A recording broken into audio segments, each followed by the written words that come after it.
It was the kind of late summer morning that made Fletcher's Cross seem as though it had dozed off under a patchwork quilt of English charm. The air was crisp but soft, tinged with the scent of crushed grass and yesterday's spilled cider.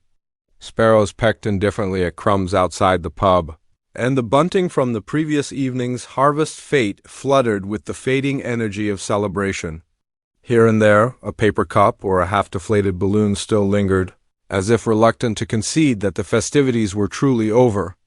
At exactly 10 minutes past 8, the heavy green-painted door of Blackstone's bakery creaked open. Out stepped Mrs. Edith Blackstone, proprietress of the establishment and a woman whose baking was famed in 3 counties and feared by her competitors. She had the kind of solid frame more commonly found behind prize-winning pigs at agricultural shows, and a face that rarely offered expressions beyond frown, mild approval, or profound disapproval. This morning it was very firmly the first. With a practiced motion, she wiped her hands on the front of her apron, untied the small bolt that held the door open, and stepped inside. The bell above the door jingled once a cheery, familiar sound. But the cheer faded quickly. She paused. The air inside the bakery was not right. Usually mornings brought with them the warm, yeasty scent of rising dough, the sweet whisper of cinnamon from yesterday's Chelsea buns, and the faint tang of lemon polish on the countertops. But this morning there was something else, something faintly metallic, cold, wrong. She wrinkled her nose, then sniffed again. It was subtle, but unmistakable. The scent of something disturbed, out of place. "Alice?" she called out, pushing past the beaded curtain into the kitchen behind the shop. No reply. That was odd. Alice Palmer, her apprentice, was punctual to the point of irritation. Eager, too always and early, humming some sugary pop tune while she set out the trays and lined the tins. She had a knack for sponge textures and a hopeful sort of prettiness that made the village lads hang around longer than necessary when buying jam tarts. Mrs. Blackstone moved deeper into the kitchen and came to a sudden halt. Her eyes narrowed. There was flour on the floor, a great deal of it. It had spilled, no, been scattered across the wooden boards in a wide, unnatural patch, not in a clumsy accident, but more like it had been deliberately tossed or knocked over and not cleaned up. The sack stood open, slumped on its side like a wounded thing. And across the white surface, footprints. Not the light, brisk tread of Alice's worn shoes. These were heavier, more deliberate. Men's shoes, likely size 9 or 10, perhaps, judging by the width and depth. They were uneven, slightly askew in the heel. They crossed the kitchen floor in a rough zigzag toward the back pantry. Mrs. Blackstone, who had once helped fend off a burglar with a peel board and had raised 3 boys without the aid of a nanny or nonsense, nonetheless felt her heart begin to hammer in her chest. She was not a fanciful woman. She did not read novels and did not believe in ghosts. But the silence in that kitchen pressed in on her, thick and unnatural. "Alice?" she called again, louder now, still no reply. She moved forward cautiously. The flour whispered under her heavy-soled shoes. The pantry door was slightly ajar, and in the dim light beyond something pale caught her eye. A hand. Her heart lurched. She pushed open the door. Alice Palmer lay crumpled in a heap on the pantry floor, one leg twisted under her, her right arm outstretched and dusted with flour. Her face was turned to the side, eyes wide open in a glassy, vacant stare. There was no sign of blood. No bruises or visible injury, but there was no mistaking it. She was dead. Mrs. Blackstone stood very still for a moment. Then, in a movement as slow and measured as her Sunday scone recipe, she turned, walked calmly back through the kitchen, out into the shop and down to the bakery's front step. She sat herself down heavily and took a moment to wipe her hands on her apron, as if flour and death were things one could simply scrub off. Just then young Jack Wiles rode past on his bicycle, cap askew, his satchel swinging. She called him over with a voice that brooked no disobedience and sent him off to fetch Dr. Partridge and Sergeant Cornish.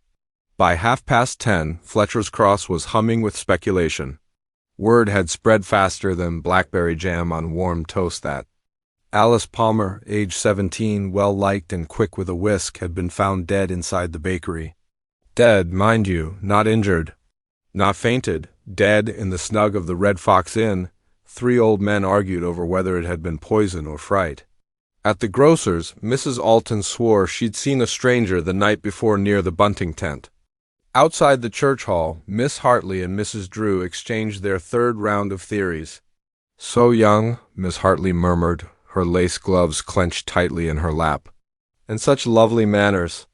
Always thanked me in the most elegant script whenever I loaned her hymnals."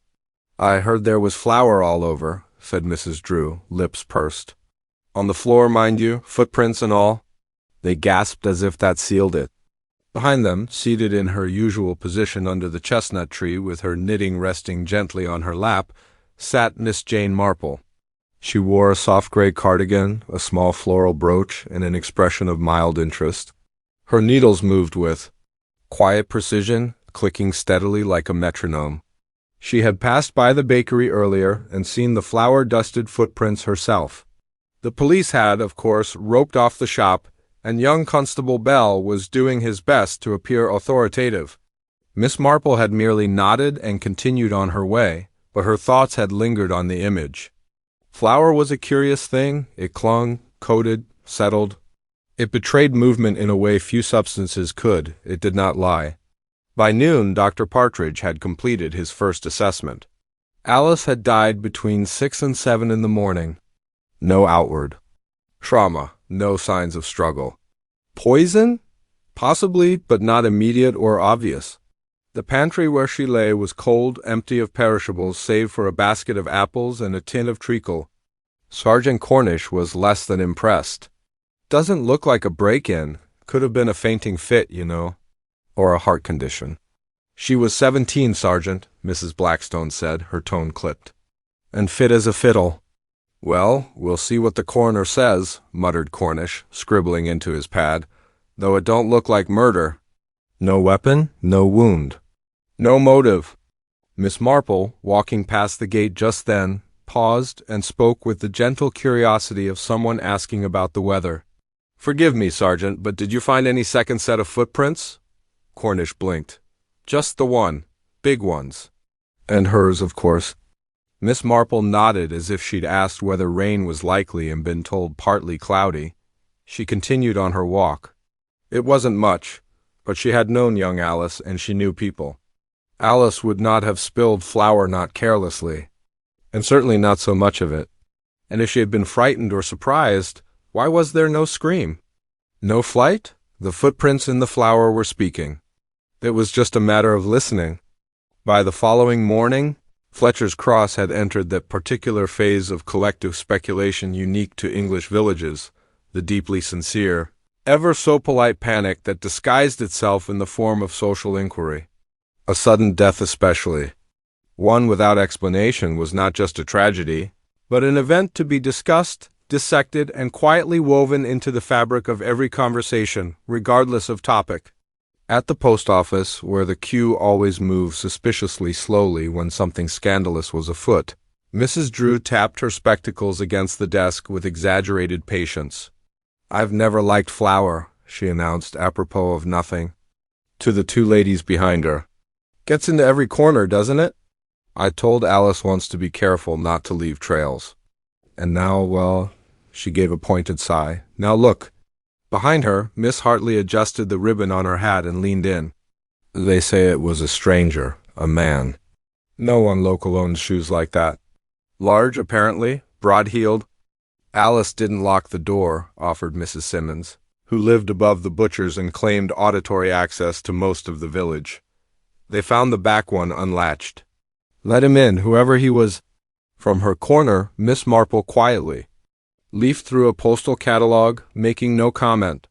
She had come for stamps and an envelope, but had already gained more valuable information from 5 minutes in line than the police might collect in 2 days. She had not failed to notice that the villagers, despite their theories, all agreed. On one point, Alice had let the man in. That single assumption shaped every conversation and might, if left unexamined, shape the official investigation too. But Miss Marple knew better than most that people often saw what fit their expectations. And in Fletcher's Cross, A polite girl who baked apple tarts and played the piano at fetes could not possibly have enemies, unless, of course, someone needed her to be seen that way. The inquest, meanwhile, had been scheduled for the end of the week. Until then, Alice's body remained under the care of Dr. Partridge, who had grown unusually quiet since his examination. "Strange," he had murmured to Sergeant Cornish. "No sign of cardiac trouble, no bruising, no trauma, just stillness." Cornish, who disliked anything that did not follow a clear trajectory, was not pleased. "Could have been shock," he said, "or nerves, fainted and knocked her head, maybe." "Women do that." Dr. Partridge had not replied. He was not a sentimental man.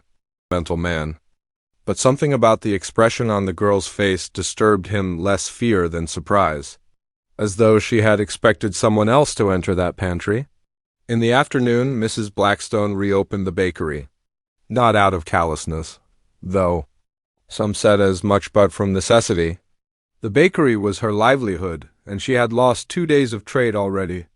She said little to her customers save for a grim nod or a sharp thank you. The usual offerings were trimmed back, no almond buns, no jam turnovers, only the basics. Miss Marple arrived just before closing, selecting a small brown loaf and a honey biscuit. "I was sorry to hear about Alice," she said quietly. She always made the treacle tart with extra care. Mrs. Blackstone glanced up, a flicker of something, grief or anger, crossing her face. "She had a light hand with pastry," she said. "Better than I ever did at that age." Miss Marple placed her coins neatly on the counter. "Do you suppose she left the back door unlocked by mistake?" There was a pause. "She never did before," Mrs. Blackstone replied, her tone sharp. "But she was distracted lately." I'll admit, Miss Marple did not prod. "Distracted in what way?" "She seemed, not upset, just quiet." "Like something was on her mind?" I asked, of course. "She said she was fine." "Always polite, but distant. Now I wonder if she was afraid of something." "Or someone," Miss Marple said gently. Mrs. Blackstone hesitated. "You think she knew whoever it was?" "I think she wasn't the kind of girl to invite just anyone into her workspace at that hour. That requires trust." "Or fear." The older woman nodded slowly, her jaw tight. "Yes, or fear." That evening, in the drawing-room of the vicarage, Reverend Martin sat with his sister Clara and Miss Marple.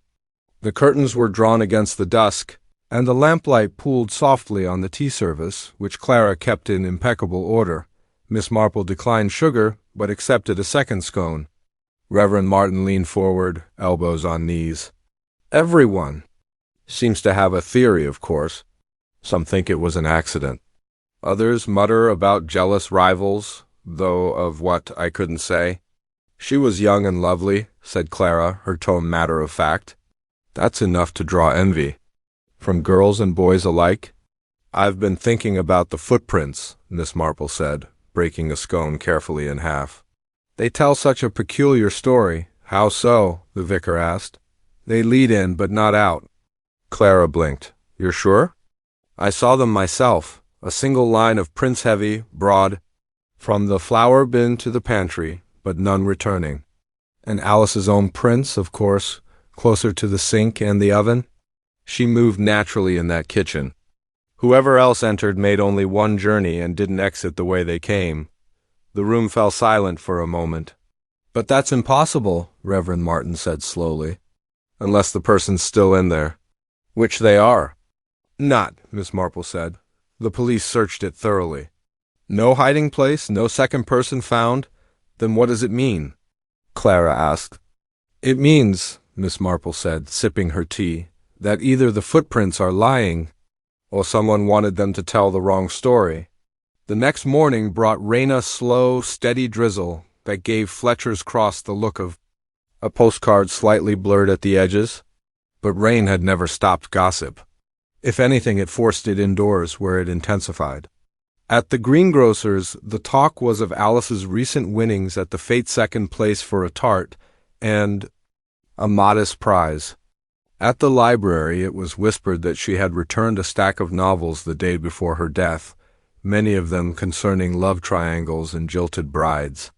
Meanwhile, Miss Marple paid a quiet visit to Mr. Harold Kent, who managed the church choir. Alice had occasionally played accompaniment for them and had, Miss Marple knew, been quite close to one of the tenors. Harold, a lean, angular man with sensitive fingers and a weak chin, offered her a chair and a cup of tepid tea.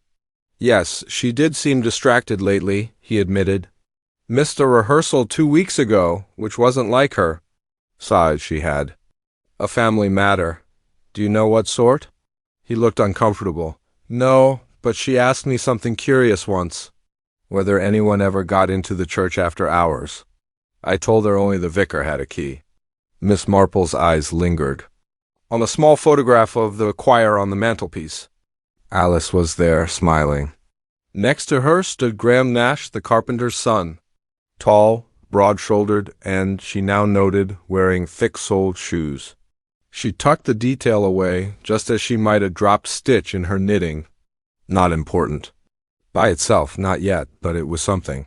Fletcher's Cross had a peculiar rhythm when tragedy struck. Mornings began with fresh theories, brewed alongside tea. Midday saw them folded neatly into parcels of speculation passed from doorstep to doorstep. And evenings were for reassessment, reflection, and soft clucking disapproval over supper. The morning after the rain, the sun returned with pale reluctance.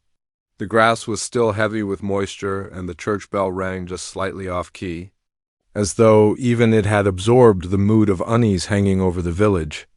Miss Marple, however, kept to her usual routine. She emerged from her ivy-draped cottage precisely at 10, a pale blue cardigan wrapped neatly about her shoulders and a small notebook tucked under one arm. She paused to deadhead her geraniums, nodded to young Peter Simmons as he bicycled past, and made her way, quite without fuss, toward the high street. She had no appointment, no declared purpose, but she was heading toward Sergeant Cornish. He was not difficult to find. A stout man with an unfortunate mustache and an unfounded confidence in his own insight, Cornish had set up temporary residence. At the small table outside the Red Fox Inn, using it as both command post and conversational snare, villagers stopped by under the pretense of asking about roadworks or permits, but in truth they wanted only to talk about Alice Palmer, Cornish. Welcome this. He believed in community policing. He also believed he could spot a liar at 20 paces and a guilty conscience at 10. Miss Marple took the chair opposite him with a pleasant smile. Good morning, Sergeant. I hope I'm not intruding. Not at all, Miss Marple. Just noting a few details. It's the quiet ones you've got to watch, they say. Yes, she said softly. Though sometimes it's the noisy ones who distract you from the real trouble. Cornish squinted at her. Meaning? Oh, nothing at all, she said mildly. I just thought I'd ask how the investigation is proceeding. I do hate to see the village in such distress. Cornish tapped his pencil on the table. Well, we're narrowing things down. Still, no cause of death from the doctor, but we're pressing for toxicology. Could be something subtle. Rat poison, perhaps. Miss Marple tilted her head. Did the bakery have rats? Cornish looked flustered. I couldn't say. But it's the sort of thing people use. Indeed, she said, and yet Alice was careful. That was one of her most notable traits, precise in her movements. She wore gloves to pit cherries. Cornish gave her a look. You think it wasn't an accident? I think, Miss Marple said that someone went to some trouble to leave footprints in the flour. That rarely signifies innocence. Cornish sniffed. Ah, yes, the footprints. We're checking shoe sizes. But it might have been staged. Anyone could have. Tracked it in, she smiled. I do hope you kept the shoes of everyone who entered afterward. He cleared his throat. Well, we made a list. That afternoon, Miss Marple took tea with Miss Lavinia Bell, the retired schoolmistress who had once taught most of the village to recite Gray's Elegy by heart and resented it ever since. Lavinia was no longer quick on her feet, but her mind remained as sharp as vinegar. She had known Alice since the girl was 7. She was obedient, Lavinia said, pouring tea with great ceremony, but not a sheep. Do you know what I mean? Miss Marple nodded. She had a will of her own, even under kindness. Exactly. She wanted to go to catering school in Oxford, did you know? Came to me with forms and asked for a reference. Did you write one? I did. I doubt her guardian sent it, though. Miss Marple paused. Guardian? Lavinia blinked. Didn't you know? Alice was raised by her aunt, Frances Palmer. Lives up Willow Lane behind the cricket field. Took the girl in after her sister's death. Always terribly proper, rather pinched. Miss Marple filed this. Away, Frances Palmer. That was a name not yet whispered in the village's daily litany. Odd, she never mentioned her aunt, Miss Marple said lightly. No, nor would she. Frances never approved of the bakery. Or the fete, said it put ideas in Alice's head. What sort of ideas? Oh, you know, independence, romance, ambition, all those threatening things girls develop once they see they've got choices. Miss Marple took a thoughtful sip of her tea. The next day she walked to Willow Lane. Frances Palmer lived in a narrow brick house covered in climbing rose. The garden was tidy but sparse, the kind that advertised control rather than welcome. Miss Marple was greeted at the door by a woman in her early 50s, tightly corseted and pale, with lips drawn in like the hem of a curtain too tightly stitched. Yes? She asked, not unkindly but with a certain flatness. My name is Jane Marple. I knew your niece a little. I was sorry to hear the news. Frances inclined her head, stepping aside. You'd better come in, then. I imagine you're not the only one. The sitting room was clean but charmless. Not a photo in sight. Only a small ivory cross and a pair of porcelain dogs on the mantel. She was a good girl.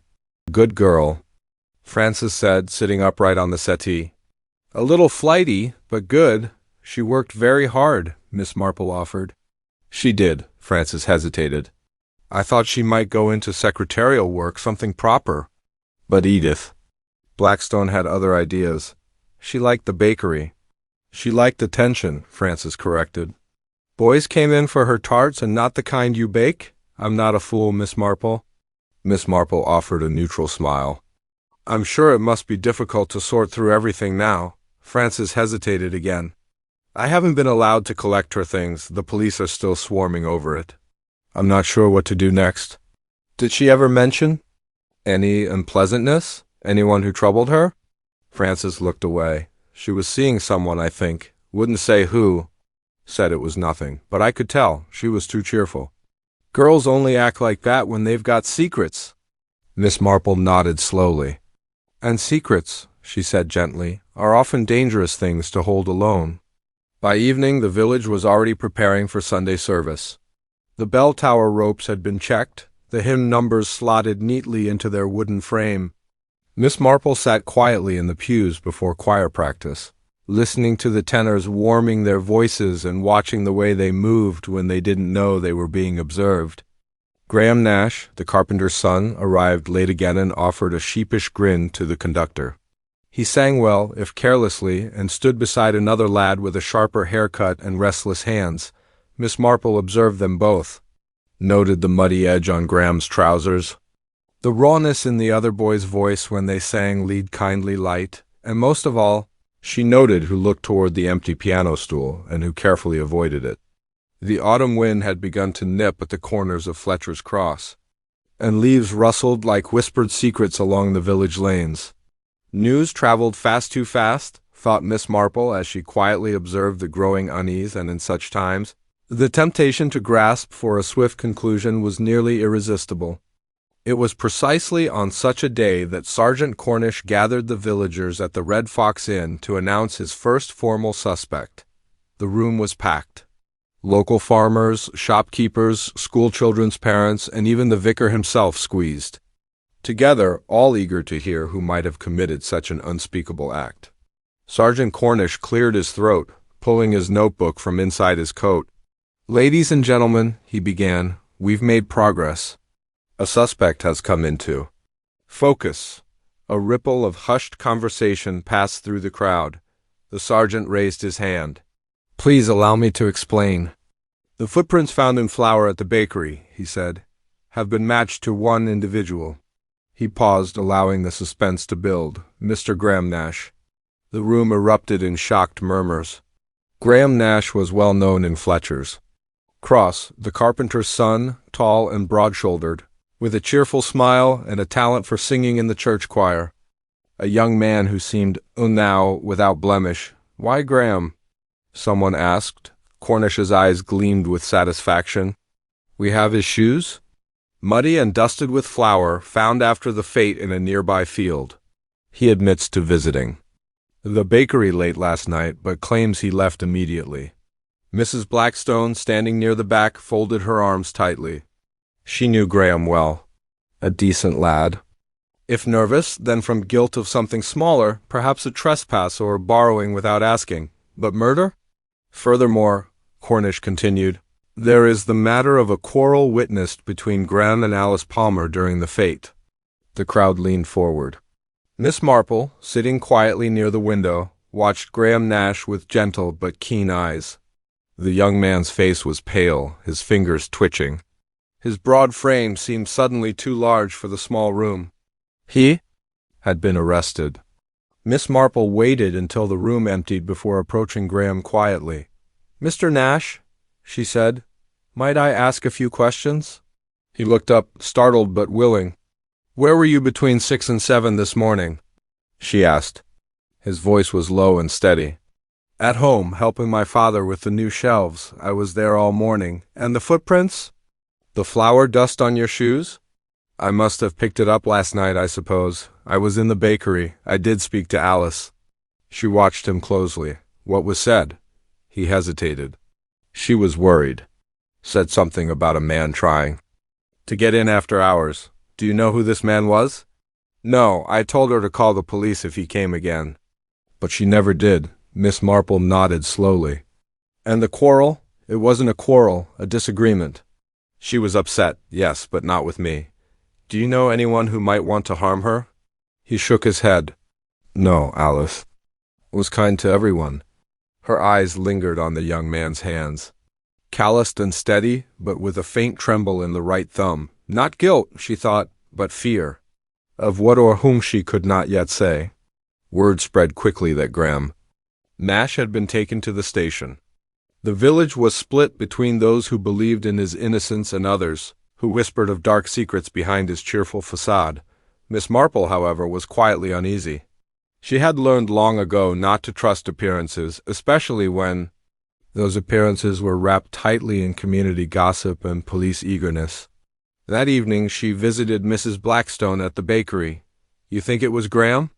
Mrs. Blackstone asked bitterly. Miss Marple shook her head. "I think the footprints may tell part of the story, but not the whole." The baker sighed and wiped her hands on her apron. "Who else, then, who'd want to see Alice gone?" "That is the question," said Miss Marple, "and one we must answer carefully." The next day Miss Marple attended the church choir rehearsal, where the absence of Graham Nash was palpable. The tenors looked subdued, their voices missing a familiar depth. Reverend Martin spoke with a gentle firmness. "This is a difficult time for the village, but we must not let suspicion tear us apart." Miss Marple approached the conductor after the practice. "Reverend," she said softly, "do you think Graham Nash capable of such violence?" He looked pained. "I don't believe it." "He's troubled, yes, but violent." "No, and yet," she said, "sometimes the troubled carry burdens invisible to us all." Later that afternoon Miss Marple paid a visit to the local grocer, Mr. Hargreaves. He was a short, stout man with spectacles perched precariously on his nose and an eye for detail sharper than one might expect. "Mrs. Blackstone mentioned that Alice seemed distracted lately," Miss Marple began. "Did you notice anything unusual in the bakery or around the fete?" Mr. Hargreaves tapped his chin thoughtfully. "Well, there was talk of a stranger." "Yes, a man no one knew lurking about after the fete ended." "Do you know anything more?" "Only what I overheard at the pub," he said, lowering his voice.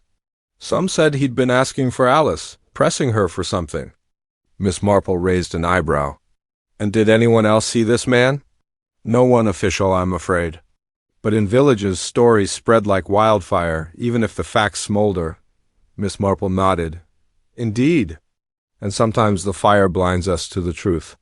As evening fell, Miss Marple sat by her window, knitting needles resting in her lap, eyes on the quiet street.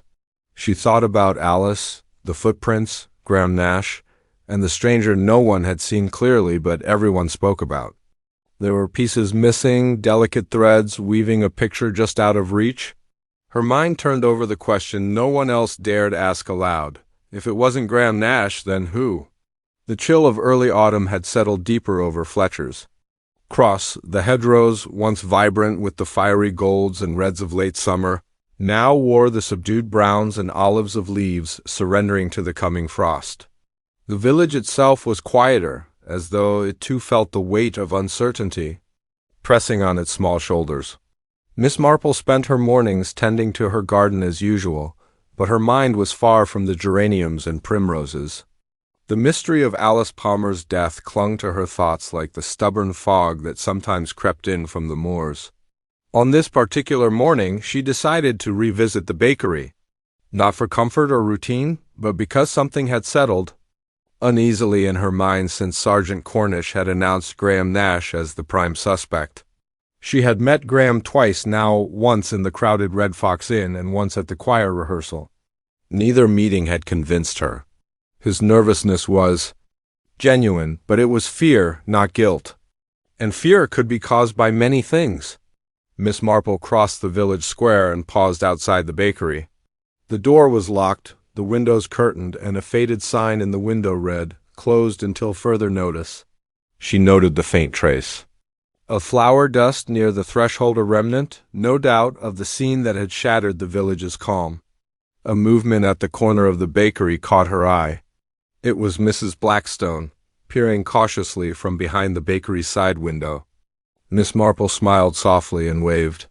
Moments later, Mrs. Blackstone opened the door and stepped outside. "Good morning, Edith," Miss Marple said.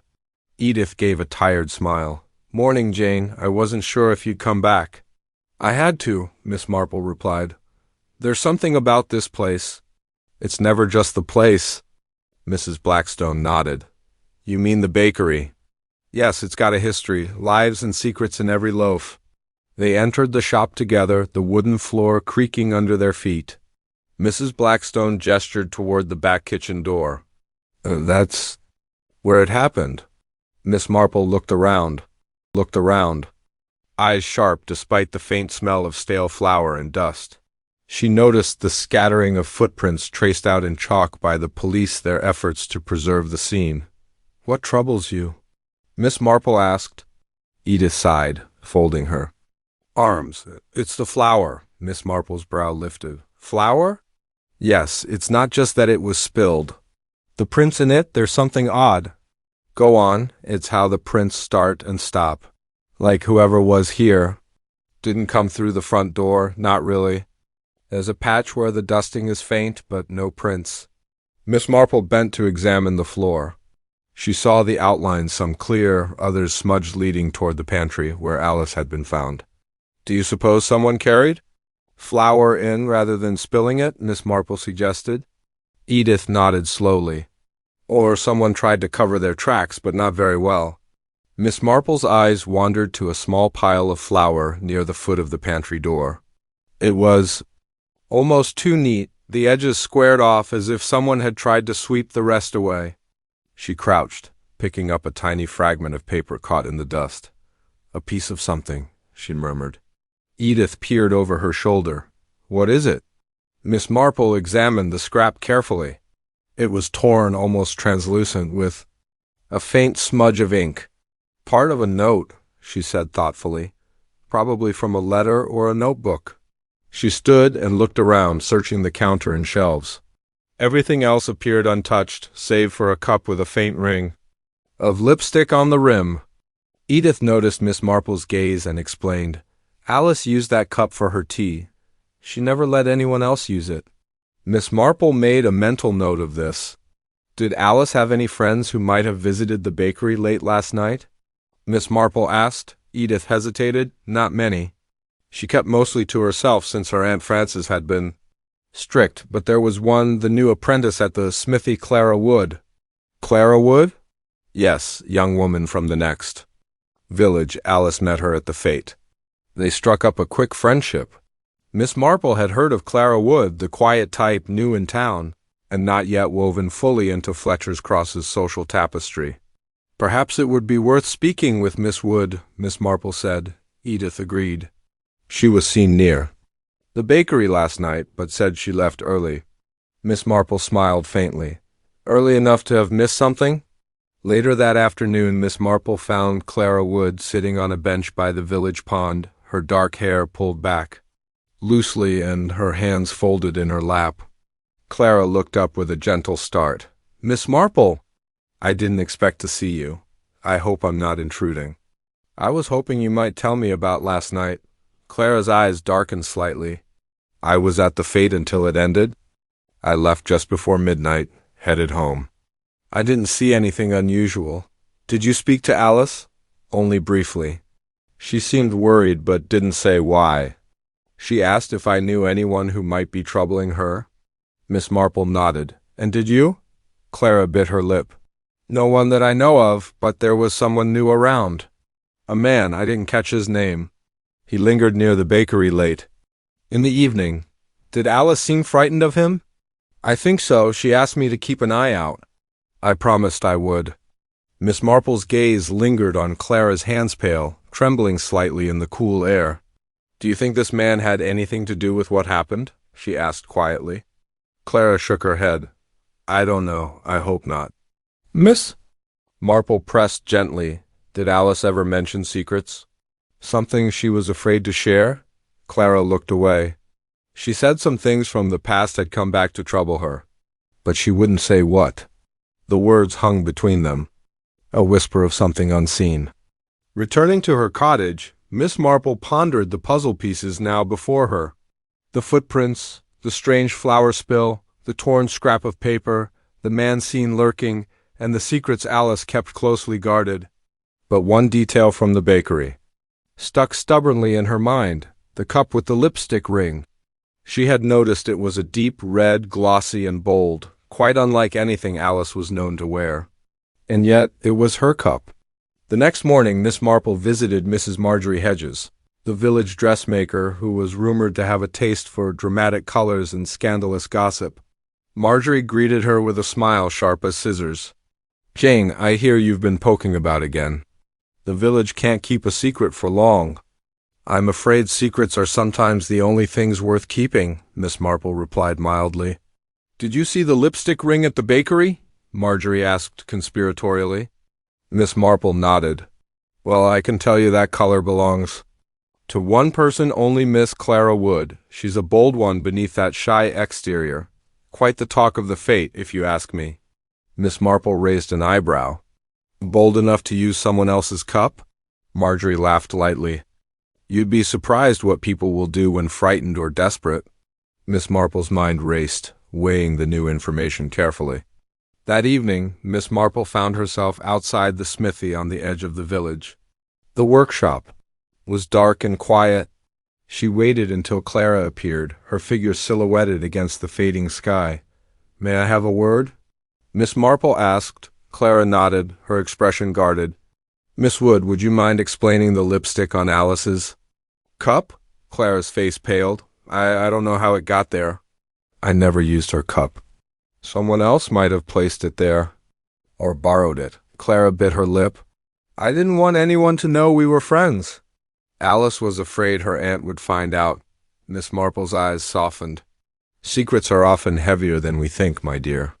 Clara looked down, then nodded. There was someone, an old acquaintance? He followed me from my last town. I thought I had left him behind. Did Alice know about this man? Yes, she warned me to be careful. Miss Marple's thoughts turned swiftly. The mysterious man, the threats, the hidden friendships, each thread now seemed tangled tightly together. The village was quiet that night, but for Miss Marple, the whisper of those tangled secrets was as loud as a summer storm. The footprints in the flour were not merely marks on a floor. They were signposts pointing toward truth concealed beneath layers of fear, friendship, and betrayal. And she would follow them wherever they led. The village of Fletcher's Cross wore a thin veneer of calm, but beneath it churned the currents of suspicion and quiet recrimination. Secrets were never truly buried here, merely shifted like stones in a garden path, waiting to be uncovered by a keen eye. Miss Marple felt it as she stepped from the vicarage after Sunday service, the sun shining weakly through thinning clouds, casting long shadows over the worn stone steps. Reverend Martin had spoken gently from the pulpit about forgiveness and the dangers of judgment, but Miss Marple knew the true test would come in the conversations in tea rooms, doorways, and behind closed shutters. Her first stop was the modest cottage of Frances Palmer, Alice's aunt. Miss Marple had been uneasy about Frances from the start. The woman's tight, restrained demeanor suggested more than the usual propriety. The door opened before she could knock. "Jane," Frances said, her voice cool but not unkind. "I've been expecting you." Miss Marple stepped inside, noting the meticulous order and the faint scent of lavender and old paper. "I thought it best we spoke," Miss Marple said. "There are questions I hope you can help answer." Frances's eyes narrowed slightly. "About Alice?" "Yes, and about those around her. People who may have wished her harm." Frances sat stiffly. "Alice was my niece, and I did my best to protect her." Miss Marple nodded. "I know, but sometimes the greatest protection can feel like a cage." Frances's expression flickered, but she said nothing. "Did Alice confide in you about her fears, about anyone troubling her?" Frances hesitated.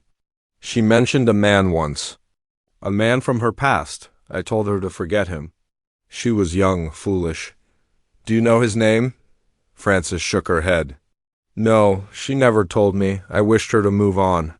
"Did you ever meet this man yourself?" "No," Frances said firmly, "and I never wanted to." Miss Marple sipped her tea thoughtfully. "And what of Graham Nash?" "The police suspect him." Frances's eyes darkened. "Graham? He was a good boy, but he was reckless. He and Alice had a falling out before the fete. I don't think he wished her harm, but he was volatile." "Volatile how?" Frances looked away. "He had a temper." "But it was mostly words, not action." Miss Marple filed the detail away carefully. Later that afternoon, Miss Marple found herself at the smithy again, where Clara Wood worked. The woman was alone, tending a small fire, the orange glow reflecting in her eyes. "Clara," Miss Marple began, "I've been thinking about what you said, the man who followed you here." Clara's hands clenched into fists. "He's dangerous. He's been threatening me for months. I thought coming to Fletcher's Cross would put him behind me. Did Alice know how serious the threat was? She tried to protect me. She warned me not to trust anyone new." "Anyone in particular?" Clara hesitated. "There was a man at the fete, a stranger, tall, broad-shouldered. He spoke to Alice alone, out of earshot. She looked scared afterward." Miss Marple nodded. "Did you see him?" "No, but I saw him watching me from across the square." Miss Marple's mind began to trace the lines connecting the people and places, the footprints, the man, the warnings. The following morning, Miss Marple made a quiet visit to Harold Kent, the choir manager. He was arranging hymn books when she arrived, looking wearied. "Harold," she said gently, "I understand Graham Nash is not a man of violence." He shook his head. "No, Miss Marple. Graham has his faults, but he's not capable of this. Have you noticed anything unusual in recent weeks? Disagreements? Threats?" Harold sighed. There was tension between Graham and another young man, Samuel Briggs. Samuel's brother was caught stealing from the carpenter's workshop. Graham confronted him. Miss Marple raised an eyebrow. "And did this Samuel have a reason to wish Alice harm?" Harold looked uncertain. "Not Alice directly, but he was known to carry grudges." Miss Marple noted the name carefully. Samuel Briggs new to her, but perhaps significant. In the late afternoon, Miss Marple attended the village tea room, a hub of conversation and undercurrents. The air was thick with whispers and half-finished stories. Mrs. Drew was at the counter, holding court as usual, her eyes sparkling with the thrill of drama. "I tell you," she was saying, "that Frances Palmer was no saint. She never wanted Alice to be more than a servant girl." Miss Marple approached quietly. "Mrs. Drew," she said softly, "have you ever known Frances Palmer to hold a grudge?" Mrs. Drew looked her over. "Oh, I think she has grudges aplenty, Miss Marple. Small-town ladies do, especially when someone steps out of line." Miss Marple nodded. And what of Alice's ambitions? Could they have caused trouble? Indeed, Mrs. Drew said, especially with the local lads. Pride can cut deeper than knives. Miss Marple glanced around the room. The faces were all familiar, but their expressions seemed sharper now, edged with resentment or fear. That evening, as dusk fell, Miss Marple walked along Willow Lane toward Francis Palmer's house once more. She paused at the gate, noting the scent of lavender mingled with a faint metallic tang she couldn't place. Francis was on the porch, looking tired but composed. "Jane," she greeted, "I thought you might come back." Miss Marple smiled. Gently, "I find it hard to rest while questions remain." Francis sighed. "I suppose that's why you're better at this than most." They sat side by side on the bench. "I want to ask you honestly," Miss Marple said, "did Alice's death come as a shock?" Francis hesitated. Yes and no. She had enemies in her own way. What kind? Rivals for attention, for affection. People who resented her independence. Miss Marple nodded slowly. "And did she speak of any of them?" Francis's eyes clouded. She did once mention Samuel Briggs. Sighed, he was dangerous. Dangerous how? Francis looked away. He's violent, jealous, unpredictable. Miss Marple thought of Harold Kent's words and the undercurrents in the village. "I see," she said quietly. The night settled thick and dark as Miss Marple returned home, the shadows lengthening. The faces of the villagers swirled in her.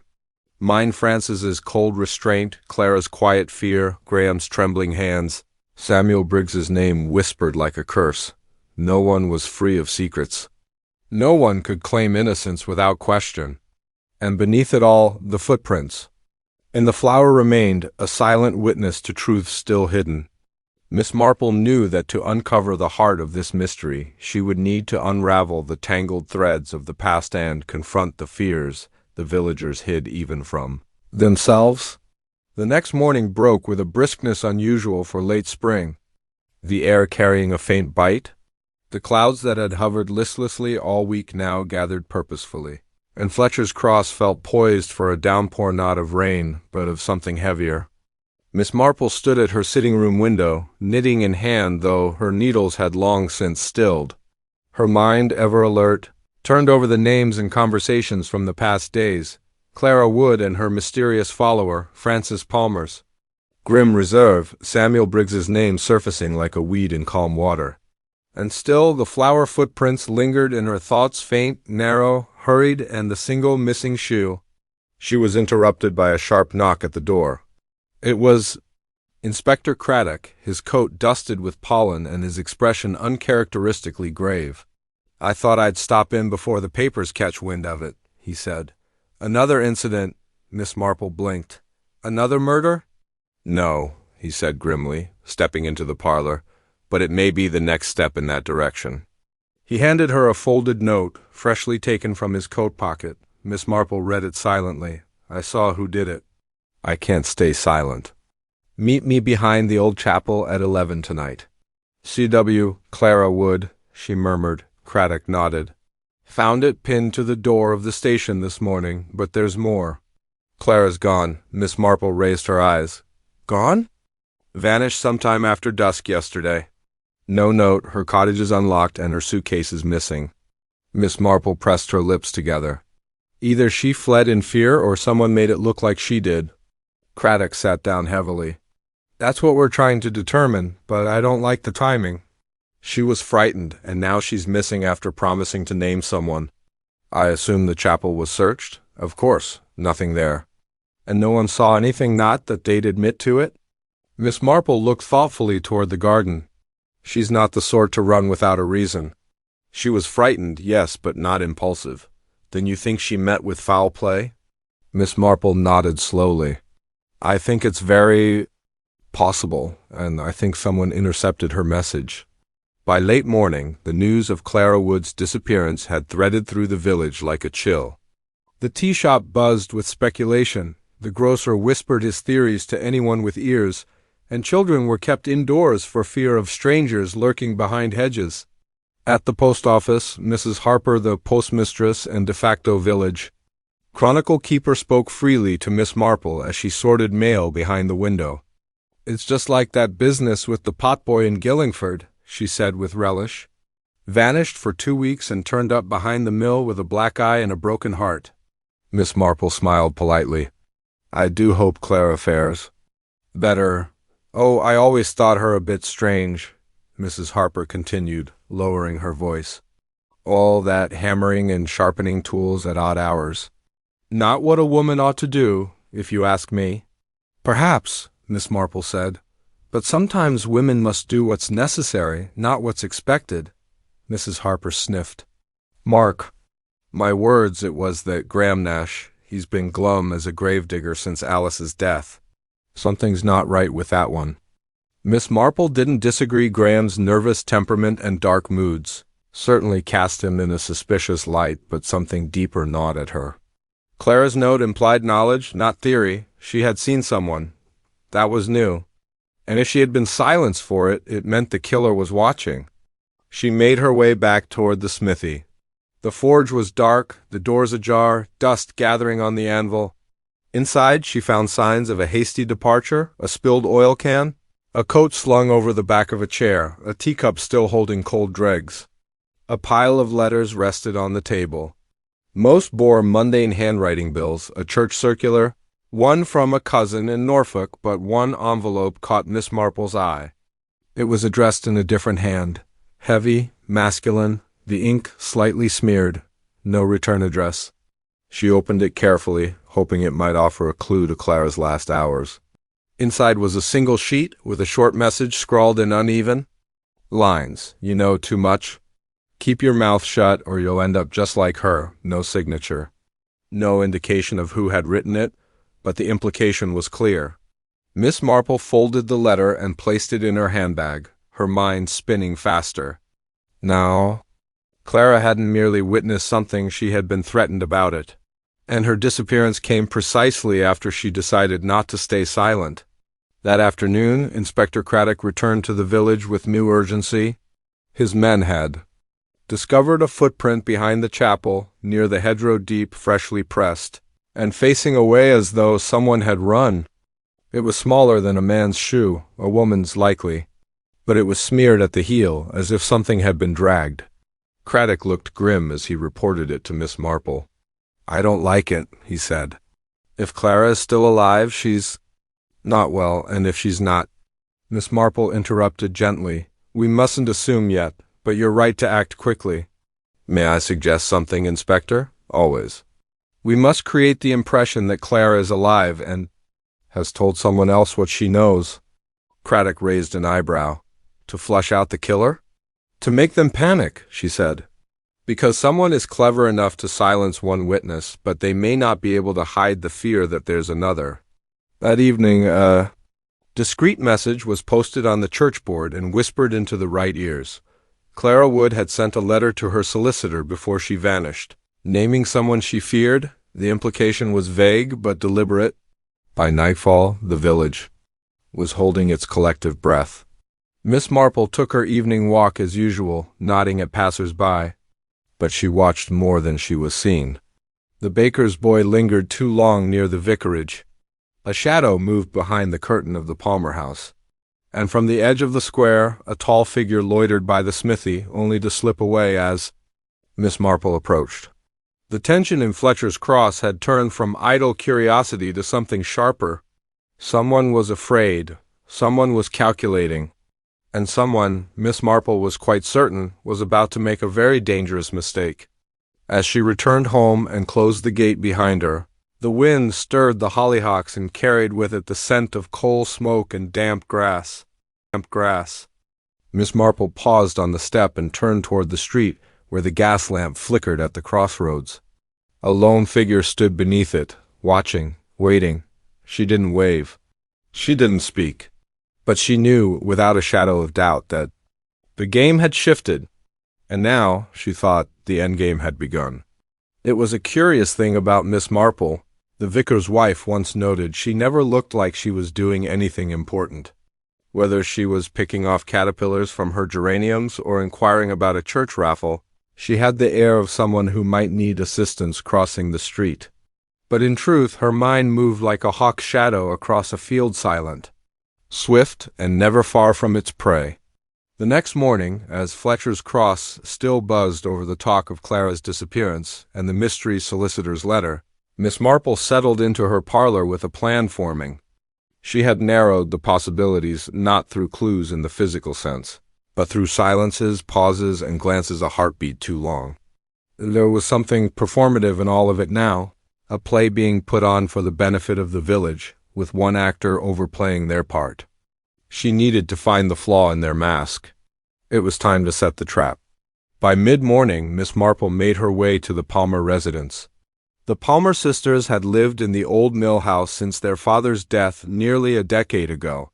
Frances, the elder, rarely strayed far from the sitting-room window, her figure always framed like a portrait. Margaret, younger by 3 years, was more active, too active if one listened to the gossip. She helped with the school fete, kept the church books, and even took over the late Miss Holloway's role of reading lessons at the infant school. But what caught Miss Marple's attention had been something simpler during a conversation. About Clara, Margaret had slipped. Not with what she said, but what she didn't.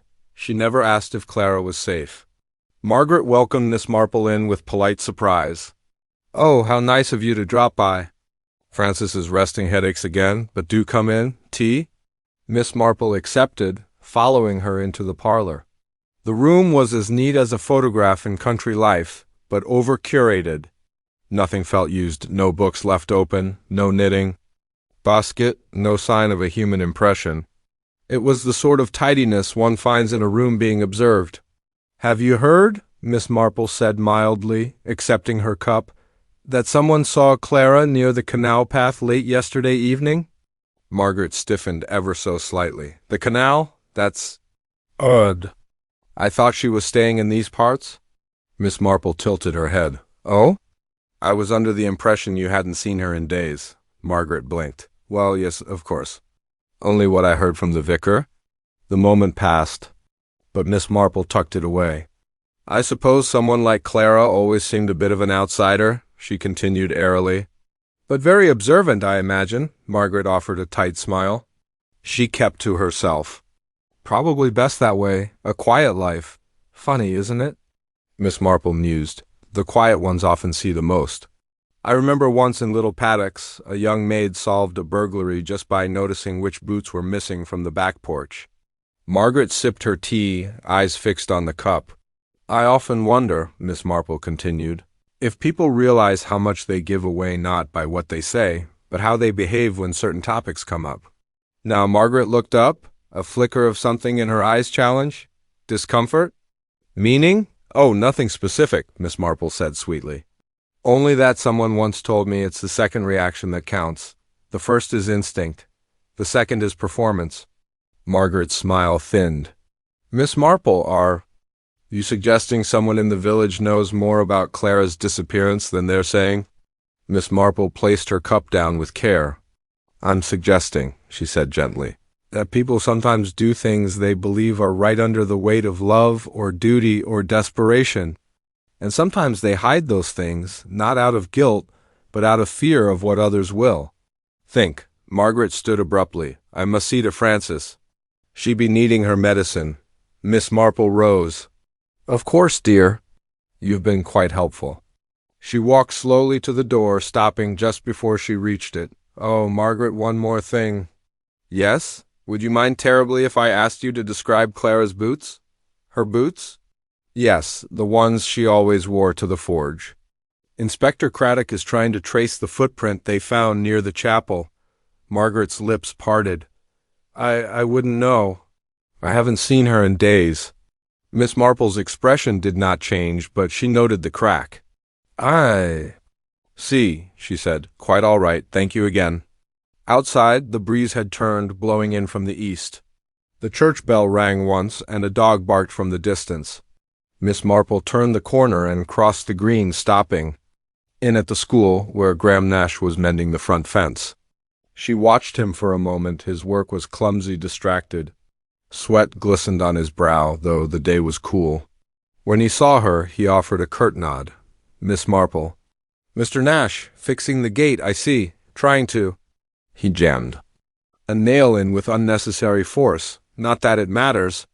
This village has gone mad. First Alice, now Clara. If I were smart, I'd pack up and go north. But you haven't, he hesitated. No. Miss Marple took a seat on the bench. Nearby, Alice's death was very tragic. But something's been puzzling me. Graham glanced up warily. Why, she said softly. Did you tell Inspector Craddock that Clara was afraid of Alice? Graham dropped the hammer. What? You said Clara had confided in you about being uneasy around Alice, but I've spoken to Clara's old landlady, her cousin in Kent, and even Mr. Chiswick, the solicitor who once did her father's will. Not one of them recalls Clara ever speaking of Alice at all. Graham picked up the hammer again with a trembling hand. She told me things, he muttered. But you see, Miss Marple went on, Clara avoided Alice. She never called on her, never mentioned her name. Isn't it odd that only you seem to hear these fears? Graham stood abruptly. I've work to do, Miss Marple. Of course, she said, rising. Only do take care with that thumb. You're holding the nail quite carelessly. As she walked away, she didn't turn around. She didn't need to. She had seen it in his face. Not the look of a man recalling memory, but one composing. That evening, Miss Marple sat quietly in her garden, her knitting untouched in her lap. In the distance, the lights in the Palmer house glowed pale behind thick curtains, and the forge remained dark and shuttered. There was fear in Fletcher's. Crossed now, not the abstract kind born of horror, but a cold, personal dread. Someone had miscalculated. Someone had played too soon. And as the moon rose above the hedgerows, Miss Marple thought again of the footprints in the flower, the hurried steps, the missing shoe, and the story that only one person had tried to rewrite. The following day, a fog drifted in from the river, casting a spectral hush over Fletcher's Cross, the cottages, hedgerows, and even the old chapel wore a ghostly pallor like a dream half remembered. In such weather the village seemed suspended, neither fully awake nor fully asleep. Miss Marple stood at her sitting-room window, holding a small piece of folded linen. It was a handkerchief white, finely stitched, bearing a monogram. C. W. It had been found at the forge by one of the schoolboys who often dared each other to poke about the abandoned place. The boy's mother, recognizing its potential importance, brought it directly to Miss Marple instead of the police. After all, dear, she had whispered, you're the one who really solves things. Miss Marple had accepted it with the usual mixture of humility and inward calculation. The initials could stand for Clara Weaver, of course. Or they could be it planted. It was not the presence of the item that intrigued her, but the location. The forge had been closed ever since Clara went missing. And yet someone had returned? She made her way to the vicarage, where Inspector Craddock had taken up temporary residence in the study. Craddock, a trim man with a mind that appreciated order, but was willing to entertain chaos when Miss Marple was around, looked up from his stack of notes. I was wondering when you'd appear, he said. I've had 2 reports this morning. One of someone rummaging in the back storeroom of the forge, and another perhaps more curious of Frances Palmer fainting in the greengrocer's. Miss Marple sat, smoothing the skirt of her dove-gray dress. She's not the fainting type, she said mildly. Nor, said Craddock, is she the shopping type. It's always Margaret who does the errands. Frances prefers her bay window and old volumes of Browning. Frances saw someone, Miss Marple said, or something. Perhaps a face she didn't expect to see. Craddock leaned forward. You've a theory. I do, she replied, but it's not yet firm enough to withstand cross-examination. What I can tell you is that Clara's disappearance is not, strictly speaking, an isolated matter. It's connected to Alice Reeves's death and to something much older. Craddock raised an eyebrow. Older? Reputation, Inspector? Hidden shame. Perhaps even an inheritance, though not a financial one. She handed him the handkerchief. Found it behind the anvil in the forge, quite fresh. Likely dropped in the past day or 2. Craddock examined it. Initials. Clara Weaver? Or Carolyn Westfield, who died 6 years ago, Miss Marple said softly. A village girl much like Clara, quiet, kind, observant. Drowned herself in the river after a scandal no one speaks of anymore. Craddock frowned. You believe this connects? This connects? I believe someone does. Later that afternoon, Miss Marple strolled down the narrow lane toward the old schoolhouse. Children's voices echoed faintly across the field, though the fog muffled them. Near the fence, she spotted Margaret Palmer speaking intently with young Mrs. Redshaw, the new art mistress. Margaret caught sight of her and smiled with effort. Miss Marple, have you come about the bake sale? Not quite, she replied, though I might donate a Victoria sponge if asked kindly. No, I was curious about the school records. The old ones? I wondered if Carolyn Westfield might appear in them. Margaret hesitated. Carolyn? That was years ago. 6, Miss Marple said. She would have been 21 when she died, but she helped here, didn't she? Ran the story hour before you took it on? Margaret glanced at Mrs. Redshaw, then back. Yes, briefly, but she was, well, troubled. Indeed, Miss Marple said gently. I often find the troubled ones leave the deepest imprints. Margaret said nothing. Miss Marple studied her. There was a kind of panic underneath. The polite exterior now, like someone trying to hold a tapestry together despite loose threads everywhere. Do you recall, Miss Marple asked, if Carolyn had any connection to Alice Reeves? That startled her. I don't know. Why? Oh, idle thought, Miss Marple said breezily. Curiosity is a terrible affliction, but I do find it curious how many women in Fletcher's Cross seem to share a connection to both the forge and the church school. Margaret gave a brittle laugh. It's a small village, Miss Marple. Everyone's connected, one way or another. Yes, Miss Marple said softly. That's what makes secrets here so difficult to bury. At tea, Miss Marple invited the vicar and his wife for seed cake and quiet conversation. She deliberately brought out her best china blue and white porcelain gifted decades ago by her cousin in Exeter and ensured that her cat, Lionel, lounged visibly on the hearthrug. Familiarity, comfort, trust, it was all part of the method. Clara's father, the vicar said thoughtfully, stirring his tea, was a very private man. John Weaver, retired solicitor. He came here late in life, bought the forge because he liked the idea of its history. Hardly spoke to anyone but the grocer. Did he know Alice Reeves? Miss Marple asked. The vicar's wife answered, No, but Alice used to clean for the Palmers. That she did, said Miss Marple, for years, until the arrangement ended quite suddenly. Frances had a falling out with her, the vicar's wife said, lowering her voice. Accused her of stealing a brooch, silly matter. Nothing came of it. But Alice lost all her cleaning jobs after that, didn't she?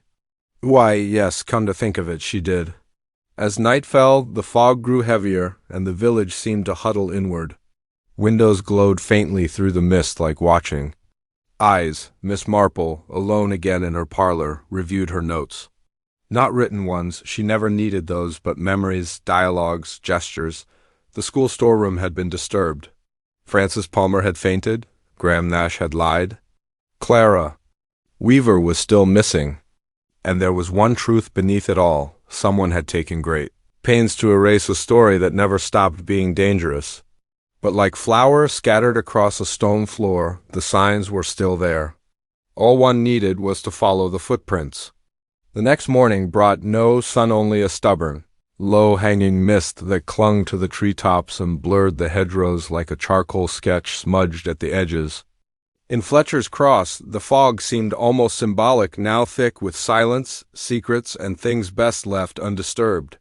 But Miss Marple, seated in her usual chair with her knitting in her lap, was not one for letting things lie simply because they were uncomfortable. Her needles clicked steadily, but her mind wandered elsewhere.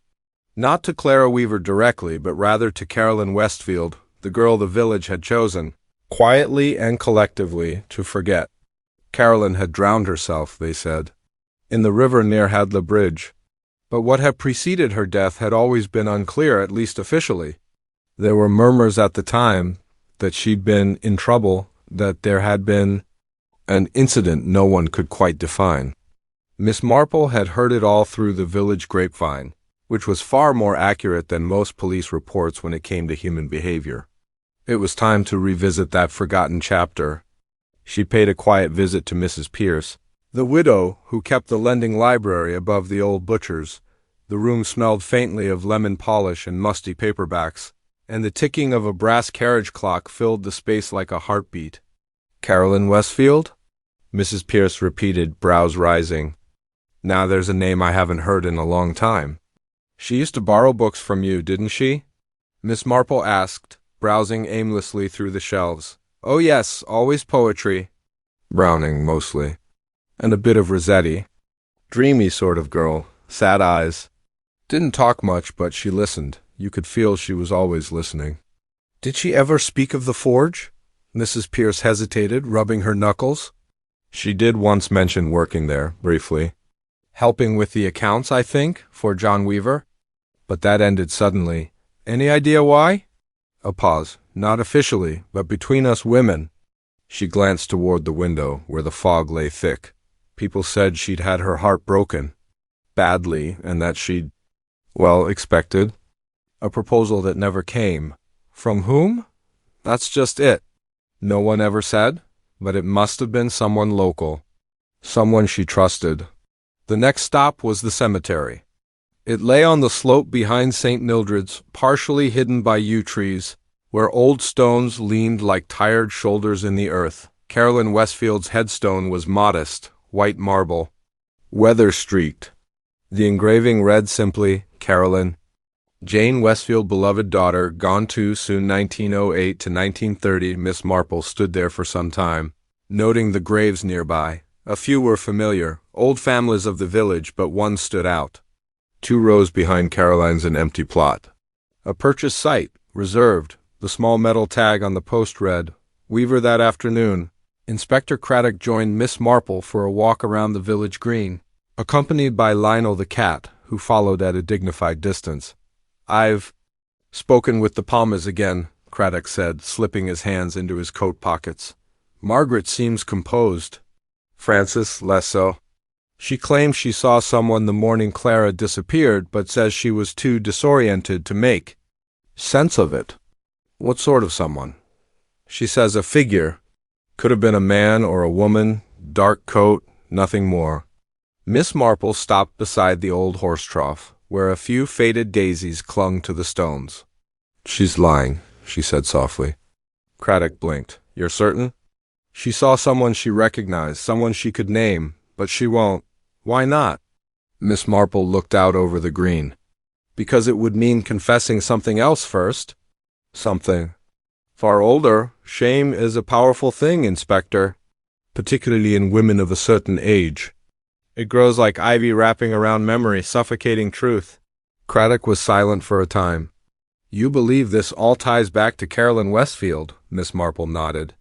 "Not just her," she said, "but to something that happened between her Clara's father and someone else in this village."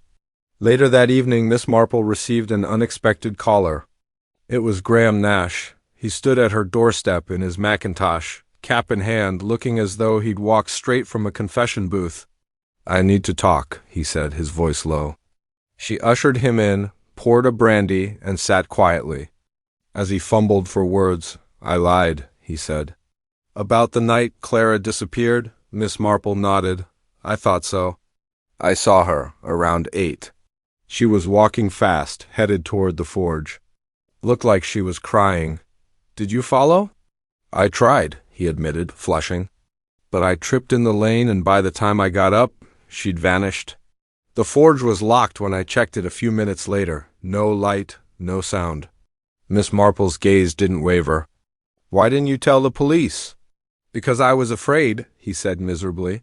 "Afraid they'd think I'd done something to her.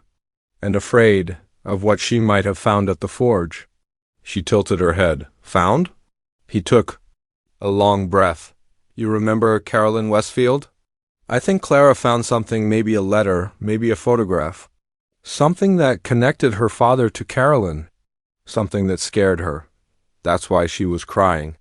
Miss Marple studied him for a long moment. Then she stood and walked over to her writing desk. From it, she drew a small envelope yellowed, with age and held it out. He opened it with trembling fingers. Inside was a photograph, faded, sepia-toned. It showed Carolyn Westfield and John Weaver. They stood side by side in front of the forge, her hand tucked into his elbow, smiling. That, Miss Marple said, was found in Clara's belongings, hidden in the spine of a book of Browning poems. Graham Nash sank into the armchair. Then she knew, he whispered. Yes, Miss Marple said. But she didn't understand the whole of it. Outside, the mist had begun to lift. The first stars were breaking through the haze. Miss Marple stood at the window, watching the shifting sky. Truth, she knew, never stayed buried forever. Like flour on a dark floor, it clung to the feet of those who walked through it, leaving traces. All it took was a patient eye to see the path. And she was very, very close to seeing the full shape of it now. It was mid-morning when Miss Marple made her way to the Palmers' residence, her stride brisk despite the chill in the air. She wore her pale blue gloves today and carried a small notebook in her handbag. Not that she ever needed to write anything down, but it lent her an air of harmless precision, the sort that made people underestimate her. A useful weapon that... The Palmers' house stood on Larkspur Lane, a modest brick affair, flanked by an overgrown hedge and a lopsided wrought-iron gate. Frances Palmer answered the door. Her eyes were shadowed, and she looked, Miss Marple thought, more brittle than before. "Miss Marple," she said, voice thin, "is this about Clara?" "In a way," Miss Marple replied, with her usual softness. "I wondered if I might come in for a moment. I had a thought about something trivial, really. But it's been bothering me." Frances hesitated, then stepped aside. They moved into the sitting room. It smelled faintly of dust and camphor, as though time had paused here. A painting of wildflowers hung above the fireplace, amateur but charming, and a glass-fronted cabinet held a collection of porcelain birds. "You said you saw someone the morning Clara disappeared," Miss Marple said once they were seated. "Someone in a dark coat." Frances nodded. "Yes, I was near the back kitchen. I'd gone out early to check the milk delivery. I saw someone cross the yard, but it was quick." "Strange that you didn't call out," Miss Marple said mildly. "Or mention it to Margaret." "I wasn't sure," Frances murmured. "And Margaret, she always says I imagine things." "I didn't want the fuss." Miss Marple's eyes twinkled faintly. "Fuss can be useful, you know. It makes people correct their stories." Frances blinked. "I beg your pardon?" But Miss Marple had already risen and moved toward the far wall. A small sideboard stood there with a lace runner and an empty vase. Beside it, to the left, was a door. Painted the same dull cream as the walls, it might easily be overlooked. Miss Marple touched its brass knob. "This leads to the back garden." "Does it not?" "Yes," Frances said, too quickly. "But it's been stuck for ages." Miss Marple tried the handle. It gave a little under her hand, just enough to prove it wasn't stuck at all, merely kept shut. She turned back with a gentle smile. "Funny how many doors in this village are said to be locked when they're not." Frances paled, and Miss Marple saw a flicker of something, fear, maybe, or guilt, perhaps both. "I'm not accusing you of anything," Miss Marple said quietly. "But I believe you saw someone you recognized that morning, and for your own reasons you've decided to protect them." Frances wrung her hands. "You don't understand?" "No," Miss Marple agreed, "but I'm beginning to." She glanced again at the door. "You and your sister were close. With Clara's mother, weren't you?" Frances's face changed, softened. "We adored Marian Weaver. She was kind. She treated us like daughters when our own mother passed. And yet, after her death, there seems to have been some distance. Clara spent very little time with you." Frances's lips trembled. "It wasn't Clara's fault." "No," Miss Marple said. "It never is with children." She let the silence sit for a moment. "I wonder," she said, "if the darkness that passed between your family and the Weavers had something to do with the girl who drowned." "Carolyn Westfield." Frances stood abruptly. "I think you should go." Miss Marple remained seated. "Frances, may I be plain? I believe Clara learned something about her father's past that frightened her.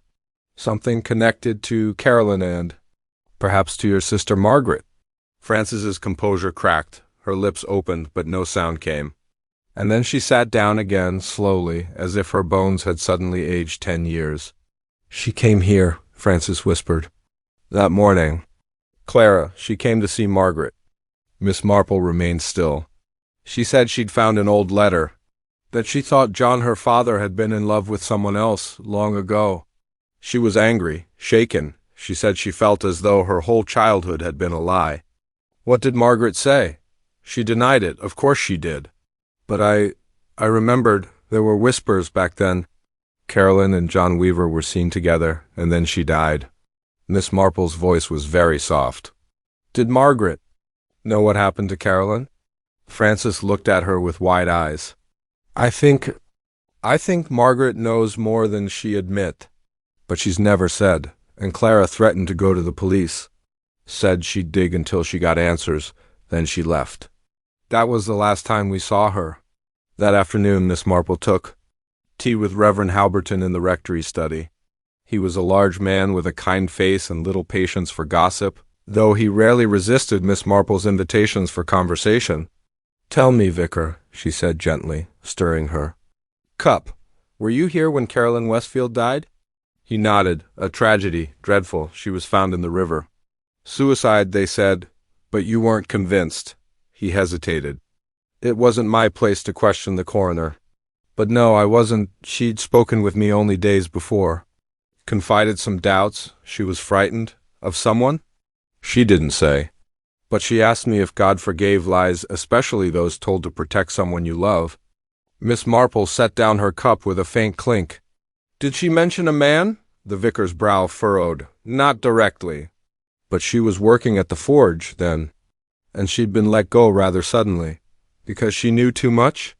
He looked surprised. "I believe it was said she mishandled some funds, but the details were never clear." Miss Marple gave a quiet sigh. "A very old pattern," she murmured. "A girl shamed and discarded. A man protected by silence. And now, years later, another young woman disappeared for asking the wrong questions." That evening, Miss Marple laid out her thoughts in her notebook. Not for her own benefit, but to bring order to the tangled lines of suspicion now forming a net around the heart of the village. John Weaver, she believed, had once been involved with Caroline Westfield. The affair ended badly, whether because of Caroline's status or something darker. Margaret Palmer, fiercely loyal to Marian. Weaver may have resented Caroline, might even have had reason to remove her. And now Clara had unearthed some relic or letter that pointed to truths buried in the past. Someone had panicked. Someone had acted. The question was who, and whether that same person had acted alone or with help. Outside, the wind stirred the ivy along the garden wall. The flower trail, Miss Marple knew, might have been a clue or a warning, but either way it was not yet finished. Miss Marple's visit to the lending library that morning was made with the quiet purpose of a cat on the prowl. The bell above the door tinkled faintly as she entered, and Mrs. Pierce looked up from behind the counter, her spectacles perched precariously on the end of her nose. "Good morning, Miss Marple," she greeted warmly. "Back so soon?" "Is it a quick question about a certain book, Mrs. Pierce," Miss Marple replied, her eyes scanning the neat rows of well-thumbed volumes. "A copy of Browning's Men and Women. I was told it was borrowed recently, but the records don't seem to show it." Mrs. Pierce blinked. "Now that's odd. We keep meticulous records for all books, especially poetry collections. Let me check the ledger." She shuffled toward the large leather-bound book on the counter and opened it carefully. Miss Marple's gaze drifted to the nearby shelf where a well-worn copy of Browning's poetry sat, its spine cracked and dog-eared. Her fingers itched too. Touch it, but she restrained herself. "Not listed here," Mrs. Pierce murmured, frowning. "That means either someone took it without signing out or it's been removed from the records." "But why, I wonder?" Miss Marple's lips curled into a faint smile. "Sometimes the most revealing things are those that are not recorded at all." She glanced around the small library, noting the modest furnishings, the quiet corners where village secrets might be whispered, and the old oak beams that supported the ceiling. This was the heart of Fletcher's Cross in many ways, a place where knowledge was shared and quietly, sometimes hidden. Mrs. Pierce, do you remember if Caroline Westfield was fond of this book? Oh yes, very much so. She was often here borrowing poetry, as you know, but Men and Women was a favorite. She'd pore over it for hours. Did she ever mention any particular poem? The Last Ride Together. She liked the melancholy of it. Said it spoke to her. Though I never asked why. Miss Marple nodded thoughtfully. And did Clara Weaver ever borrow this volume? Mrs. Pierce's eyes narrowed. I don't believe so, at least not in the official records. But that doesn't mean she didn't. Some villagers borrow books. Quietly, you know. Especially if they want to keep their reading private. That remark piqued Miss Marple's curiosity. Do you think Clara might have borrowed it without your knowledge? Perhaps, Mrs. Pierce admitted. But if she did, I'm sure it was returned. Clara was scrupulous. Miss Marple thanked her and left, the soft bell tinkling once. Again behind her. Outside, the sun was finally breaking through the mist, casting shafts of light along the village green. Back at her cottage, Miss Marple retrieved the volume from her own modest collection, a battered copy given to her by an old friend years before. She turned carefully to the section marked with a faded ribbon, The Last Ride Together. The poem spoke of final moments, of love and loss mingled with acceptance. It was the kind of poem that resonated with those caught between hope and despair. As she read, her eyes caught the faint imprint on the page, a smudge of ink that didn't belong. Pulling on a pair of white gloves, she examined it closely and discovered a barely legible note, written in a delicate, hurried hand. Look beneath the surface where the past lies buried. A chill ran down her spine. Miss Marple's thoughts immediately turned to the Palmer sisters and the hidden door in their house. She resolved to pay another visit, this time armed with a careful plan. That afternoon she called on Margaret Palmer, who greeted her with a nervous smile and eyes that darted around as if expecting to be overheard. I hope I'm not imposing, Miss Marple said gently, but I have some questions that I think only you can answer. Margaret led her to the small parlor where sunlight filtered through lace curtains. The room was tidy, but there was an air of tension in the way Margaret clasped her hands tightly. About the forge, Miss Marple began. I found a handkerchief there the other day, initials SCW. I understand Clara had a connection to it, but I'm curious if you knew anything more. Margaret's face hardened briefly. Clara was troubled by things she found out about her father. Things she shouldn't have known. Miss Marple leaned forward. Like what, exactly? Margaret bit her lip, then spoke in a low voice. There was a letter. Old, hidden away. She believed it linked her father to Caroline Westfield. That it explained why Caroline disappeared. Why her death was never really explained. Did you see the letter? Margaret shook her head. No, Frances did. She kept it hidden. I tried to stop Clara from digging further, but she was determined. Miss Marple's eyes twinkled. And did Frances tell you what the letter said? Margaret hesitated. Only that it was damaging. That it could ruin lives if it came out. Miss Marple nodded slowly. Secrets are a heavy burden, aren't they? Margaret's shoulders slumped. Yes, and some people will do anything to keep them. Later, Miss Marple sat in her garden, knitting needles clicking softly as she reflected on the pieces coming together. The missing book, the hidden letter, the strange handkerchief, the faint footprint and flower all were strands in a web stretching back years, connecting lives and lies. But one question remained. Who had taken the letter from the forge? Who was desperate enough to cover their tracks, to silence the past before it spoke too loudly? Her thoughts were interrupted by a knock at the door. It was Graham Nash. He looked pale and distracted. Miss Marple, he said, I have to tell you something I forgot. She gestured for him to sit. I saw Clara again the day before she disappeared, he confessed. At the library. She was borrowing Men and Women, but she didn't sign the book out. Miss Marple smiled faintly. I suspected as much. She was reading that poem you mentioned, the one about the last ride. Yes, she said softly. It seems Clara was searching for answers in many places, and I think she found something. something she wasn't ready for. Did she say what? No, but the look on her face, it was fear mixed with resolve. Miss Marple looked at him keenly. Then we must find the letter. It holds the key to understanding. As twilight fell, Miss Marple lit a small lamp and settled by the fire. Lionel curled at her feet, purring softly. Outside, the village was quiet, but in her mind the mystery grew louder. She knew the truth was close. The footprints in the flower, the missing book, the unspoken words, all were signs that the past had not yet released its hold on Fletcher's Cross, and soon, very soon, all would be revealed.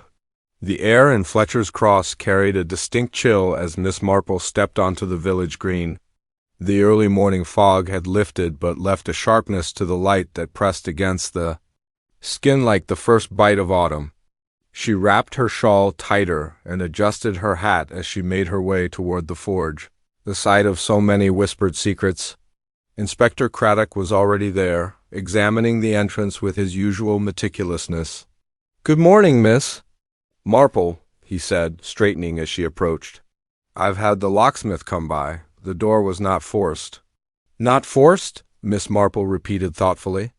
"Which means whoever entered had the key or knew how to open it without breaking the lock." Craddock nodded. "Exactly. We're waiting on the report on the locks and hinges. They're old but in good condition." Miss Marple's eyes swept the yard.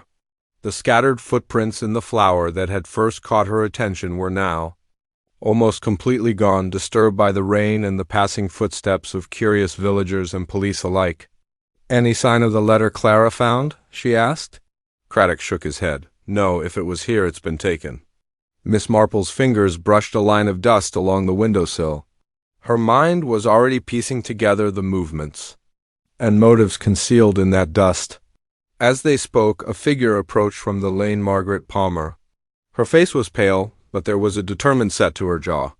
Miss Marple nodded her greeting, and Margaret fell into step beside them. "I wanted to come here," Margaret said quietly. "To the forge, to see for myself?" "An excellent idea," Miss Marple said. "You might spot things others miss." Margaret glanced around nervously. I've been thinking a lot about Carolyn Westfield lately." "About what happened to her?" Craddock folded his arms. "Go on." Margaret's voice was barely above a whisper. "I think Caroline's death wasn't suicide. I believe she was silenced." Miss Marple looked at her steadily. "Do you know who might have wanted that?" Margaret swallowed hard. "No names, but I do know that Carolyn had enemies. Not the usual sort, people who were jealous or cruel, but those who feared what she knew." "And what did she know?" Miss Marple asked. "That John Weaver was not the man he pretended to be, that his past had shadows." "Shadows," Craddock repeated, frowning. "Yes," Margaret said. "He had secrets. And when Carolyn started asking questions, she became a threat." Miss Marple studied her. "And now Clara has picked up where Carolyn left off." Margaret nodded, a flicker of fear crossing her face. "I only hope it's not too late." Later that afternoon, Miss Marple visited the vicarage. Reverend Halberton was in his study, arranging hymn books on a shelf. When she entered, he turned with a welcoming smile. "Miss Marple, what brings you here this fine day?" "I wonder." "Vicar, if you might tell me about the church's records, particularly those concerning the forge and the Weaver family." The vicar hesitated. "The church keeps many records, but nothing specific about the forge. Why do you ask?" "Because," she said softly, "I believe there is something hidden in plain sight, something that connects the Weavers, the Palmers, and the village itself." Reverend Halberton regarded her for a moment before nodding. "There is an old ledger kept in the vestry. It contains notes about parishioners and their dealings with the church. I can show it to you." They moved to the vestry, a small, dimly lit room lined with dusty books and parchments. The vicar pulled out a large leather-bound ledger, its pages yellowed with age. Miss Marple opened it carefully and ran her fingers along the entries. Dates, names, payments for services, and a few handwritten notes. "Here," she said, pointing to an entry dated nearly a decade earlier, "John Weaver paid for a private burial plot. Reserved, but unused." "Reserved," the vicar said. perhaps in anticipation of a family member's passing. But who? Miss Marple's eyes narrowed. That is the question. She traced her finger down the page, then found another note in the margin. C.W. Arranged separately. Carolyn Westfield. The vicar nodded. An unusual entry. Indeed, said Miss Marple. One that suggests a secret arrangement, perhaps a promise or a bargain. That evening, as Miss Marple sat in her parlor, a sudden knock startled her. She opened the door to find Frances Palmer standing hesitantly in the doorway. "May I come in?" Frances asked. "Of course, dear. Sit down." Frances's hands trembled as she took a seat. "I can't keep this inside any longer," she confessed. "There's something I must tell you." Miss Marple leaned forward, encouraging her to continue. Frances took a deep breath. "Margaret and we were involved in something. Something we thought we had buried long ago. Carolyn, she knew about it. And when Clara started asking questions, I was afraid history would repeat itself." Miss Marple's gaze was calm but intent. "What did you do?" Frances looked away, tears in her eyes. "We confronted Carolyn once. It was supposed to be a private conversation. But it went badly. She threatened to expose us. And then?" Frances shook her head. "I don't know what happened after that. Carolyn disappeared, and we kept silent. But when Clara began digging, I was terrified." Miss Marple's fingers tightened on her knitting. "Fear makes people do strange things?" Frances nodded miserably. The following day, Miss Marple visited the forge one last time. The sun was higher now, casting long shadows on the cobbled yard. She noticed fresh footprints near the back door, smaller than before, tentative and uneven. She knelt, tracing them gently with her fingers. They led toward the garden, then faded into the soft earth. Nearby, a single petal lay crushed deep purple, unmistakably from the wildflowers in the Palmers' garden. Miss Marple stood slowly, eyes distant but resolute. The unseen hand that had shaped so much was beginning to tremble, and the net was tightening. The drawing-room at the Palmers' house was quieter than usual when Miss Marple arrived that late afternoon. The light from the low sun filtered through the lace curtains, casting soft patterns on the worn Persian rug. Margaret Palmer was already there, seated by the fire, her hands folded tightly in her lap. Frances stood near the window, gazing out as if searching the distance for an answer. Miss Marple took her usual place in the wing-back chair and looked around at the two sisters. The tension between them was palpable, a taut thread stretched thin and ready to snap. "I've come," Miss Marple began gently, "to speak plainly, if you will permit me. The story of Carolyn Westfield, Clara Weaver, and the Weaver family is tangled, yes, but I believe it is time the knots were loosened." Margaret swallowed, then nodded. Frances didn't move. Miss Marple continued. "We all carry secrets, hidden behind smiles and polite conversation. But when secrets hurt the innocent, silence becomes a burden too heavy to bear." Margaret looked at Frances. "We have been silent for too long," she said quietly. Frances finally turned away from the window. "Yes, we have." "And it is time the truth was told." Miss Marple nodded encouragingly. "Please tell me what you remember. What happened between you, Carolyn, and John Weaver?" Margaret took a deep breath. "Carolyn and John were close once. They cared for each other, but John's family did not approve. Carolyn was considered unsuitable, a miller's daughter, poor and unconnected. John's father threatened to cut him off if he pursued the relationship." Frances added, "Carolyn was heartbroken. She didn't understand why love wasn't enough. And then," Margaret said, "something changed. Carolyn found out something about John, something that made her fearful." Miss Marple prompted gently. "What did she find out?" Frances's voice trembled. "John had debts, large ones. And there were rumors, whispers of bad business, even illegal dealings. Carolyn confronted him, but he denied everything." Margaret looked down. "She came to us for help. She was desperate. We didn't know what to do." Miss Marple's fingers clicked in her lap. "And the letter Clara found?" "It was an old confession," Margaret said. "Written by John, a letter to Carolyn, promising to clear his debts. but also begging her forgiveness for the mistakes he'd made. Frances wiped her eyes. But it was too late for Carolyn. The debts caught up with him and with her. Miss Marple considered this. And Clara, in discovering the letter, was unraveling the past. Margaret nodded. Yes, she wanted to know the truth about her father. But some truths are dangerous. Frances's hands clenched. We feared Clara's questions would destroy us all. Miss Marple stood and moved toward the window, looking out over the garden where the wildflowers bloomed stubbornly despite the coming autumn. Then the footprints in the flower, she murmured. They were a message. A sign that someone was there, someone desperate to protect secrets. Margaret's eyes met hers. We thought the letter was lost. That no one knew. But someone did, Miss Marple said softly, and acted to keep it that way. There was a silence heavy with unspoken fears. Margaret, Miss Marple said gently, did you have the key to the forge? Margaret hesitated. Yes, I kept a spare. And Frances? Had one as well. Miss Marple nodded thoughtfully. So the door was never truly locked, Frances swallowed. No, it wasn't. Then, Miss Marple said, the person who took the letter could only have been one of you or someone you trusted. Margaret looked away. I think, Miss Marple continued, it is time to consider who had the most to lose. Later that evening, the village hall held its usual Friday evening gathering. The townsfolk chatted and sipped tea, but there was an undercurrent of unease, as if the events of the last weeks had unsettled the usual rhythm. Miss Marple sat quietly, knitting as she watched. Graham Nash arrived and took a seat beside her, whispering, Have you told the Palmers what you know? Not yet, she replied.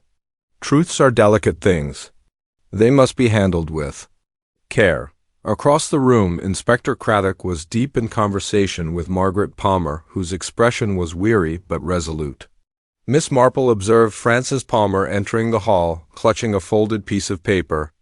She approached Miss Marple and pressed it into her hand.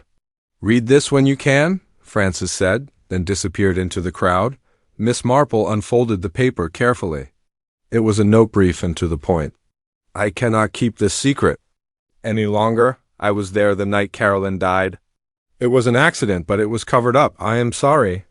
The handwriting was familiar, delicate, trembling. Frances's. As the hall buzzed with chatter and laughter, Miss Marple's mind raced. The confession, though vague, was a key piece of the puzzle. She folded the note carefully and slipped it into her pocket. Sometimes the hardest truths were not the ones spoken aloud, but those hinted at in silence and shadow. After the gathering, Miss Marple returned to her cottage, where Lionel greeted her with a soft meow. She settled in her chair and began to knit again, but her thoughts were far from the steady rhythm of her needles. The web was drawn tight. The final threads were being pulled, and the story of the footprints in the flower was nearing its end. It was a quiet Sunday afternoon when Miss Marple requested a private meeting with Inspector Craddock. They sat in the parlor of the vicarage, surrounded by aging hymnals and the scent of lavender polish. Lionel dozed in a basket at her feet, while Craddock sat with notebook in hand, waiting patiently. Miss Marple looked at him with that characteristic blend of gentleness and resolve. I believe the time has come, Inspector, to bring the matter of Clara Weaver's death into full light. Craddock raised an eyebrow. You have something definitive, Miss Marple? She nodded. Yes, but the truth is not tidy, and it is certainly not easy. I trust you'll handle it with discretion. Craddock leaned forward slightly. Go on. Miss Marple's hands were folded in her lap, her knitting abandoned for the time being. We must begin, as all proper tales do, at the very beginning, not with Clara, but with Carolyn Westfield. Everything since has been a shadow of what happened to that young woman. Craddock listened intently. Carolyn loved John Weaver, Miss Marple continued, but she found herself caught in something darker. He had debts, business failures, and worse, questionable dealings involving his father's old connections. Carolyn, upright and proud, threatened to expose it all, but one night something happened. She paused. I believe there was a struggle, perhaps words turned to violence, or an attempt to reason went wrong. In any case, Carolyn died, and the truth was hidden. For years, the sisters Palmer, Margaret, and Frances kept that secret, perhaps because they were present or at the very least complicit after the fact. Frances's note to me confirmed it. She was there. She witnessed Caroline's death and helped conceal it. Craddock nodded grimly. That much seems likely, but Clara? Miss Marple's eyes narrowed. Clara was determined. She uncovered Caroline's story and found the letter John wrote, his confession of guilt, shame, and a desperate plea for forgiveness. She confronted Margaret Palmer with it, I believe, just days before her death. You think Margaret killed her? No, Miss Marple said softly. Margaret is many things, but not violent. She was frightened, not murderous. Craddock's brow furrowed. Then who? Miss Marple's tone dropped. Henry Pike. The inspector's eyes widened. The stable-master?